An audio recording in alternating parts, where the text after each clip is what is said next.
Bismillahirrahmanirrahim. Assalamualaikum warahmatullahi wabarakatuh. Yang terhormat Bapak Ari Nurdiansyah MPD selaku dosen mata kuliah Metodologi Penelitian Kualitatif. Perkenalkan, nama saya Nadila dengan NIM 2023010023 kelas 4R1B. Di sini saya akan mempresentasikan proposal penelitian saya yang berjudul Strategi Meningkatkan Nilai Disiplin dan Kemampuan Hafalan Al-Quran Mahasiswa dengan Kegiatan Pembiasaan Tadarus Pagi di Kampus STIT Al-Khairiyah Citangkil. Ada 9 poin yang akan saya jelaskan. Bisa dilihat ini di samping poin-poinnya. Selanjutnya kita akan membahas poin pertama, yaitu tentang latar belakang. Latar belakang di sini ada 3 poin. Yang pertama tentang kondisi ideal, yang kedua tentang kondisi faktual, yang ketiga urgensi penelitian.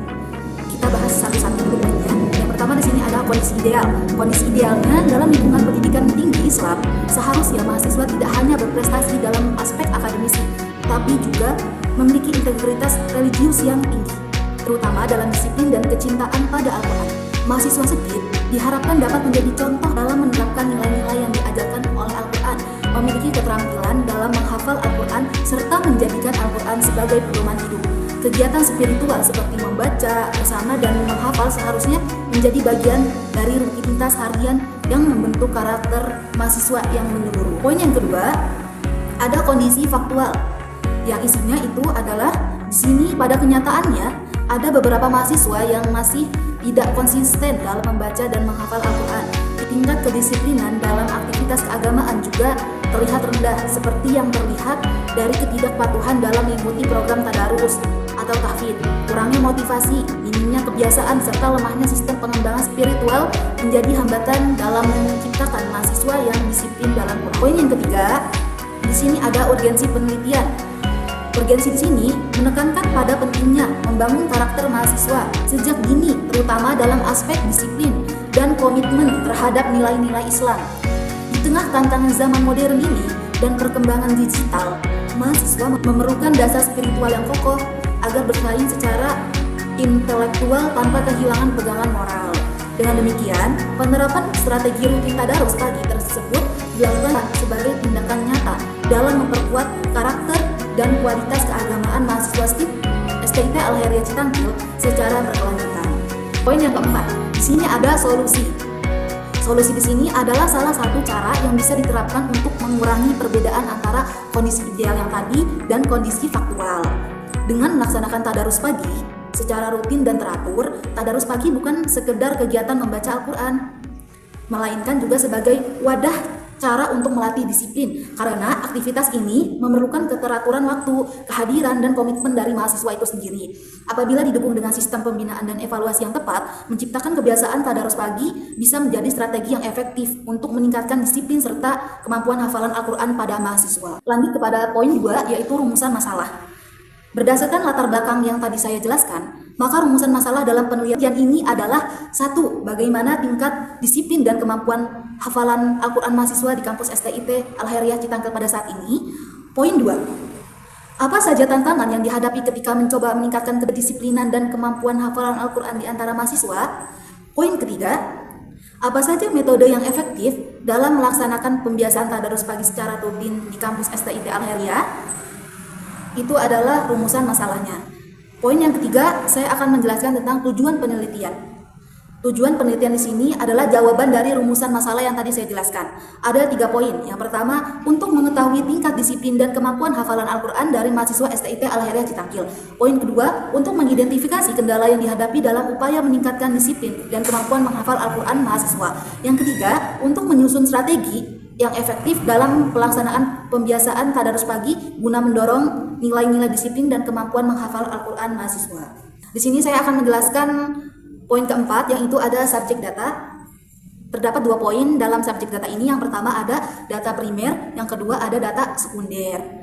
Di sini saya akan menjelaskan satu persatu dari data primer terlebih dahulu. Data primer di sini saya memiliki 3 poin.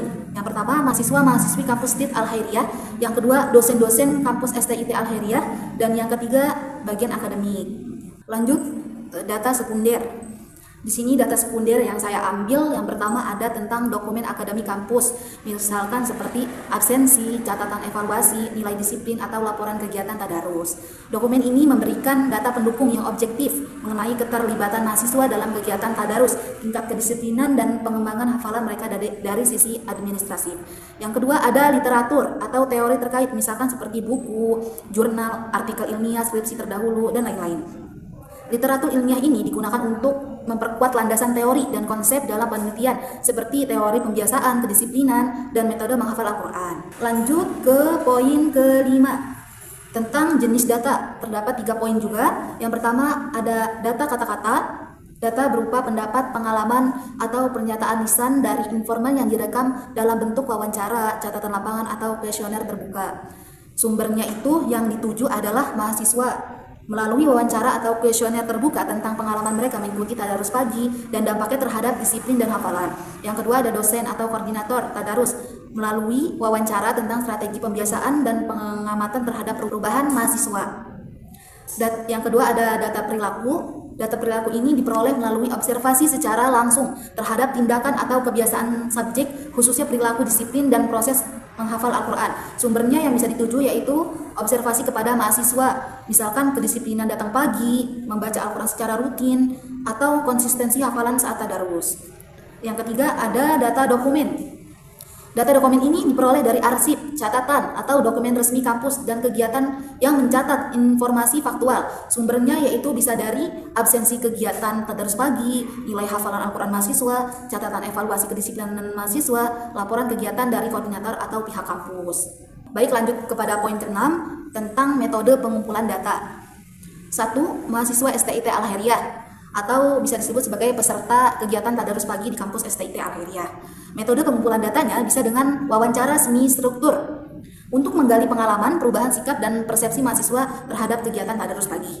Bisa juga dengan observasi secara langsung dilakukan untuk mencatat perilaku nyata mahasiswa selama kegiatan tadarus pagi berlangsung, seperti kehadiran, keterlambatan, dan partisipasi aktif. Yang kedua, dosen atau koordinator kegiatan tadarus. Metode pengumpulan datanya bisa dengan wawancara semi struktur, digunakan untuk memperoleh informasi tentang strategi pelaksanaan, pengawasan, serta pengamatan terhadap perubahan sikap mahasiswa. Yang ketiga ada dokumen resmi kampus atau laporan kegiatan. Metode pengumpulan datanya bisa dengan studi dokumen, dilakukan dengan cara menelaah data sekunder berupa absensi kehadiran, tadarus mahasiswa, nilai hafalan Al-Quran, catatan evaluasi kedisiplinan, laporan kegiatan tadarus dari pihak kampus. Poin 7, proposal penelitian yaitu tentang instrumen penelitian.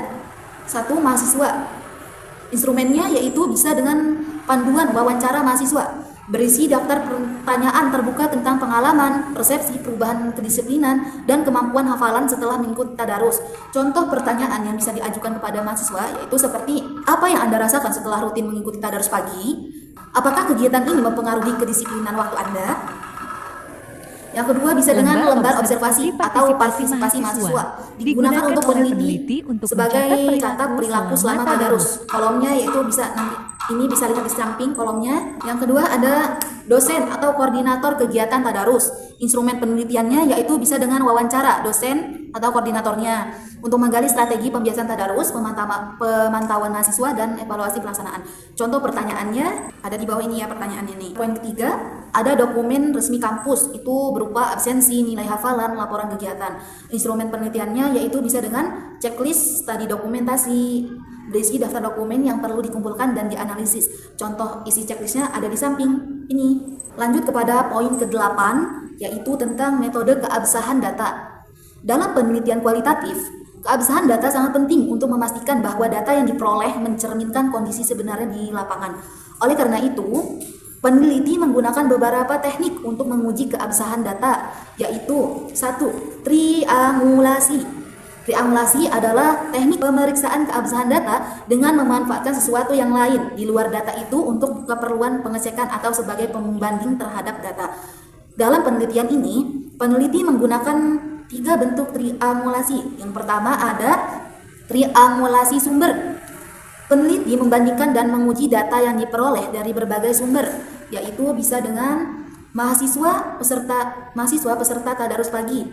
Boleh juga dengan dosen atau koordinator kegiatan tadarus, atau dokumen resmi kampus. Contoh penerapannya, data mengenai kedisiplinan mahasiswa tidak hanya diambil dari wawancara mahasiswa saja, tetapi juga dikonfirmasi melalui observasi langsung dan absensi yang tercatat secara administratif. Yang kedua ada triangulasi teknik.